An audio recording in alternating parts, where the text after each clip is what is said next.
being set apart.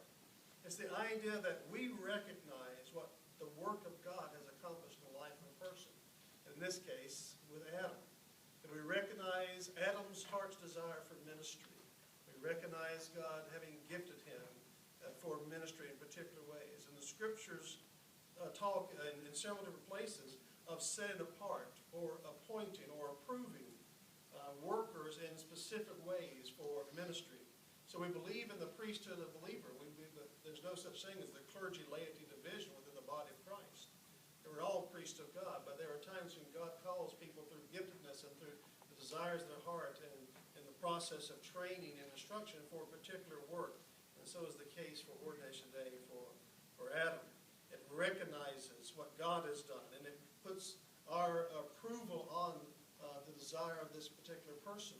It gives to us the understanding that we are a part of this. We are a sending church. We're a sending assembly of believers for the work Adam and Hosanna being a part of in Brazil especially.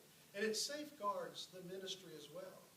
So that those who want to have specific leadership positions within the body of Christ in working and ministering, it is a safeguard against those who would seek to do so for wrong reasons, for wrong purposes, for impure motives.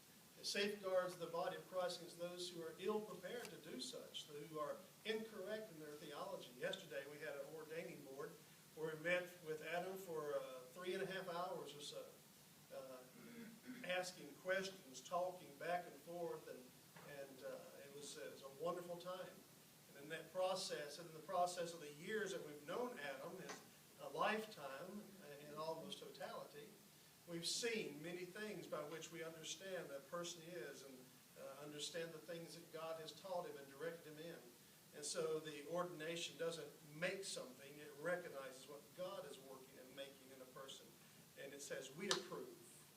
We want to be a part of that ministry. We want to set him apart for this particular work that God has given him a heart's desire for. You know, if you're going into the medical field, you have to have board examinations to be board certified as a physician. If you're going to be a CPA, you have to have accounting and state board examinations. If you're going to be a teacher, you have to have certification for certain things in regard to what you want to teach. And so this is somewhat similar to that, this ordination process yesterday and finding today's, where we are today in this. And so we look for that for a protection. And it is also an encouragement. It is a reminder to Timothy as Paul is writing, and a reminder to Adam as we have this process today. Reminding him of the gift that God has given him in ministry, and reminding him of the encouragement he has in a faith family that stands behind him and Hosanna as they go into this work and this ministry. 1 Timothy 5:22 says, do not lay hands on anyone hastily. There has to be an examination. There has to be a proving time and period. And so this is a part of what we'll be witnessing today. So we're going to read together from 2 Timothy chapter 4, and then we're going to sing together a song that we've sung before. It's called Let It Be Said of Us. We want it to be said of us that the Lord was our passion.